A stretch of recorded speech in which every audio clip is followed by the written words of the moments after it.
ಸರ್ಕಾರ ವತಿಯಿಂದ ಬೆಂಬಲ ಬೆಲೆ ಅಡಿಯಲ್ಲಿ ರಾಗಿ ಖರೀದಿ ಕೇಂದ್ರವನ್ನು ಹೊನ್ನಾಗಿ ಕೃಷಿ ಮಾರ್ಕೆಟಲ್ಲಿ ಅದು ಪ್ರಾರಂಭ ಮಾಡ್ತಿದ್ದೀವಿ.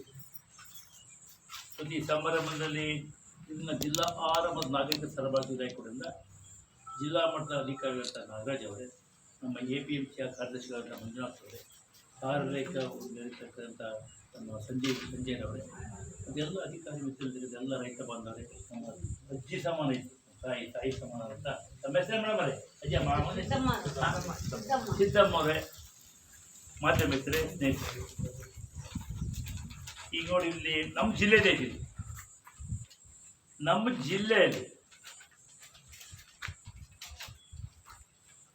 ಕನಿಷ್ಠ ನಮ್ಮದೇ ಜಿಲ್ಲೆ 207 ಜನ ರೈತರು ರಿಜಿಸ್ಟರ್ ಮಾಡಿದರೆ 3661.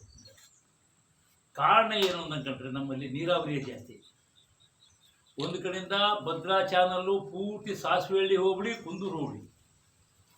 ಈ ಕಡೆ ಬಂದಂಗಂದ್ರೆ ಲೆಫ್ಟ್ ಬ್ಯಾಂಕ್ ತುಂಗ, ಈ ಗೋರಿಕೆ ಹೋಬಳಿ ಕಸ್ಬಾ ಹೋಬಳಿಗೂ ಬರ್ತದೆ. ಮೇಲಕ್ಕೆ ಹೋದಂಗಂದ್ರೆ ಅಪ್ಪರ್ ತುಂಗ. ಈ ರಾಗಿ ಹೆಚ್ಚು ನೀರು ಬಿಟ್ಟು ರಾಗಿ ಈ ಸರಿ ಈ ರೇಟ್ ಇರೋದ್ರಿಂದ ಸ್ವಲ್ಪ ಎಲ್ಲ ಕಡೆ ಭಾಳ ಬೆಳೆದಾರೆ ಅಂತ ನನಗೆ ಬಂದು ಅರ್ಥಮಾನ. ರೇಟ್ ಸರ್ಕಾರ ರೇಟು ಒಳ್ಳೆ ರೇಟ್ ಇರೋದ್ರಿಂದ ಸರ್ಕಾರ ತಗೊಳ್ತಾ ಇದ್ದ ನಂಬಿಕೆಯಿಂದ ಭಾಳ ಜನ ನಮ್ಮ ತಾಲೂಕಲ್ಲೂ ಸಹ ಬೆಳೆದ್ದಾರೆ. ಆದರೂ ನಮ್ಮ ನಿರೀಕ್ಷೆ ಮಟ್ಟಕ್ಕೆ ಇಲ್ಲಿ ಬೆಳೆದಿಲ್ಲ, ಮುಂದಷ್ಟು ಬೆಳೀತಾರೆ. ಯಾಕೆಂದ್ರೆ ಜನಕ್ಕೆ ಇಷ್ಟು ರೇಟ್ ಐತಿ, ಈಗ ತಗೊಳ್ತಾ ಗ್ಯಾರಂಟಿ ಇದಿಲ್ಲ. ನಮ್ಮ ತಾಲೂಕಿನಲ್ಲಿ 207 ಜನ ರೈತರು ರಿಜಿಸ್ಟರ್ ಮಾಡ್ತಾರೆ. ಅದೇ ಹರಿಹರಕ್ಕೆ ನಮಗಿಂತ ಸ್ವಲ್ಪ ಜಾಸ್ತಿ ಆಯ್ತು, 292 ಜನ. ಅದಕ್ಕಿಂತ ಮುಂದೆ ಶಿವಮೊಗ್ಗ ದಾವಣಗೆರೆಗೆ 24,000 8 ಯೋಜನಾ ದಾವಣಗೆರೆ. ಆಮೇಲೆ ಚನ್ನಗಿರಿಗೆ 499, ಜಗಳೂರು ಹೈಯೆಸ್ಟ್ 3,149 ಜನ ರೈತರು ಕೃಷಿ ಮಾಡಿದ್ದಾರೆ. ಕಾರಣ ಏನಂತಂದರೆ ಪೂರ್ತಿ ಡ್ರೈಲ್ಯಾಂಡ್, ಯಾವ ನೀರಾವರಿ ಯೋಜನೆಗಳು ಜಗಳೂರಿನ ಅಲ್ಲಿ 3,449 ಜನ, ಹೆಚ್ಚು 8,989 ಕ್ವಿಂಟಾಲ್, ಹೌದು 99 1 ಲಕ್ಷ ಕ್ವಿಂಟಾಲ್ವರೆಗೂ ತಗೊಳ್ತಕ್ಕಂಥ ಅವಕಾಶ ಸರ್ಕಾರ ಮಾಡ್ತಾರೆ. ಇದ್ರ ಉದ್ದೇಶ ಈಗ 4,886 ನಾವು ಖರೀದಿ ಮಾಡೋದ್ರಿಂದ ವ್ಯಾಪಾರಸ್ತು ಮಾರ್ಕೆಟ್ನಾಗ ಏನು ಮಾಡ್ತಾರೆ 3-3.5% ನೀವು ಅನಿವಾರ್ಯ. ರಾಗಿ ಎಲ್ಲರೂ ಖರೀದಿ ಮಾಡೋದು. ಯಾರೋ ರೈತರು ವ್ಯಾಪಾರಸ್ಥರು ಅವ್ರಿಗೆ ಎಲ್ಲಿ ತಗೋಬೋದು, ಹೆಂಗೆ ತಗೋಬೋದು, ಎಲ್ಲಿ ಕಳ್ಸ್ಬೋದು ಅಷ್ಟೇ ಕಮ್ಮಿ ರೇಟಿಗೆ ತಗೊಂಡು.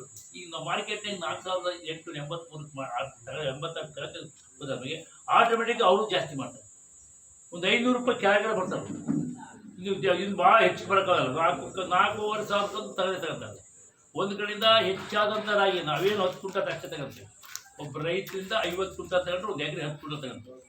ಇದು ನೀರಾವರಿಯಲ್ಲಿ ಹೆಚ್ಚು ಬೆಳೆದ್ರಿಂದ ಹೆಚ್ಚೇನು ಇರುತ್ತೆ. ರೈತರಿಗೆ ಏನು ಅನುಕೂಲ ಅಂತಂದರೆ ಸಪೋರ್ಟ್ ಪ್ರೈಜೇ 4,800ರಿಂದ ಒಂದು ಕಡೆಯಿಂದ ಬೆಳೆದ ರೈತರು ತಗೊಳ್ತೇವೆ.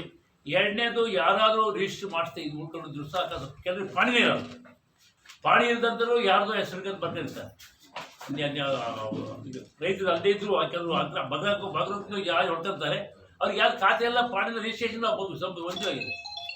ಅವ್ರಿಗೂ ಸಹ ಭಾಳ ಅನುಕೂಲ. ಹೊರಗಡೆ ಮಾರ್ಕೆಟ್ ಸ್ವಲ್ಪ ಹೆಚ್ಚಾಗಿರಲ್ಲ. ಸರ್ಕಾರ ಯೋಜನೆ ಇದೆಲ್ಲರೂ ಸಹ ಪಡಿಸ್ಕೊಂಡು ಇರ್ತಕ್ಕಂಥ ಮತ್ತೊಂದು ನಮ್ಮ ಮೊನ್ನೆ ಮೆಕ್ಕೆಜೋಳವನ್ನು ಮಾಡಿದ್ವಿ. ಅದೊಂದು ಸಿಸ್ಟಮ್ ಇತ್ತು. ಮೆಕ್ಕೆಜೋಳ ಅದು ಇಲ್ಲಿಗೆಲ್ಲ ಬೆಳೋದು. ಇದು ರಾಗಿ ಇದೆ ಸಮಸ್ಯೆ ಇಲ್ಲ. ಈಗ ರಾಗಿ ಇಲಾಖೆ ತಾಳಿಂದ ನೇರವಾಗಿ ಅವರು ರೈತರ ಹೆಸರಿಗೆ 15 ದಿವಸ ಸರ್ಕಾರ ಅಮೌಂಟ್ ಆಗ್ತದೆ. ಯಾವುದೂ ತೊಂದರೆ ಇಲ್ಲ. ತೂಕದಲ್ಲಿ ಮೋಸ ಇಲ್ಲ. ಏನು ಅವ್ರು ಹೇಳಿಕೆ ಕ್ವಾಲಿಟಿ ಸ್ವಲ್ಪ ಚೆನ್ನಾಗಿರ್ತದೆ. ಬಟ್ ಅವ್ರಿಗೆ ಸ್ವಲ್ಪ ಬರ್ಕೊಂಡಿರ್ತಕ್ಕಂಥ ಮಾತು ವಿನಂತಿ ಮಾಡ್ಕೊಂಡು ನೋಡ. ನೀನಲ್ಲಿ ಕೇಳಿಲ್ಲ ಬಹುಶಃ ಈ ಗಾಡಿ ಯಾಕೆಂದ್ರೆ 1.5 ತಿಂಗಳು ನಿಮಗೆ ಕೊಟ್ಬಿಡೋದು ಅವಕಾಶ, ಮತ್ತು ಬಹುಶಃ ಕೊಡಲಿಲ್ಲ. ಅಲ್ಲೂ ಟಾರ್ಗೆಟ್ ಐತಿ. ಇಡೀ ರಾಜ್ಯದಾಗ ಎಷ್ಟು ತಗೋಬೇಕು ಅಂತ. ಆ ಟಾರ್ಗೆಟ್ಗೆ ಏನಾರ ಕಮ್ಮಿ ಆಯಿತು ಅನ್ನೋದು ಅವಾಗ ಬೇಕಾದ್ರೆ ಈಗ ರೈತರಿಗೆಲ್ಲ ಮಾರ್ಕೆಟ್ ಇತ್ತು, ಇದು ನಮ್ಮ ಕೇಳೇನೆ. ಇದು ಹಾಗೆ ಆ ಥರ ಇದ್ದಾಗ ಬೇಕಾದ್ರೆ ಅವಾಗ ಪ್ರಯತ್ನ ಮಾಡಿ ಉಳಿದ ರೈತರಿಗೂ ಬೇಕಾದ್ರೆ ಒಂದು 15 ದಿವಸ ಅವಕಾಶ ಕೊಡು. ಅದು ಪ್ರಯತ್ನ ಮಾಡ್ತಾರೆ. ಅವಕಾಶ ಇದ್ದರೆ ಅಲ್ಲ, ಅವಕಾಶ ಅಲ್ಲ, ಅವಶ್ಯಕತೆ ಇದ್ದರೆ ರೈತರೇ ನಾವು ಶುರು ಮಾಡ್ತೇವೆ. ಮಾರ್ಚ್ 31 ಐತಿ. ಅಷ್ಟರೊಳಗೆ ನೀವೇನೋ ಭಾಳ ಬೇಡಿಕೆ ಐತಿ ಅಂತಕ್ಕಂಥದ್ದು ಗಮನಕ್ಕೆ ನಮ್ಮ ಸೆಕ್ರೆಟರಿ ಗಮನಕ್ಕೆ ತಂದರೆ ನಾವು ಬೇಕಾದ್ರೆ ಮುಂದಿನ ಕೊನೆಯವರೆಗೂ ಅಧಿವೇಶನ ಇರ್ತೀವಿ. ಅಧಿವೇಶನದ ಬೇಕಾದ್ರೆ ಎಲ್ಲರೂ ಮಂತ್ರಿಗಳು ಸಿಗ್ತಾರೆ. ಸರ್ಕಾರ ಅಲ್ಲೇ ಇರುತ್ತೆ, ನಾವು ಅಲ್ಲೇ ಇರ್ತೀವಿ. ಆದಷ್ಟು ಬೇಕಾದ ಒಂದು ವಾರ 10 ದಿವಸ 15 ದಿವಸನೋ ಅದು ಯಾರಾದರೂ ಉಳ್ಕೊಂಡು ರೈತರಿರ್ತೀವಿ. ನಿಜವಾಗ ಅವಶ್ಯಕತೆ ಇದ್ದರೆ ಸತ್ಯಾಂಶ ಇದರಲ್ಲಿ ಖಂಡಿತ ವ್ಯವಸ್ಥೆ ಮಾಡಿಕೊಡ್ಬೇಕು.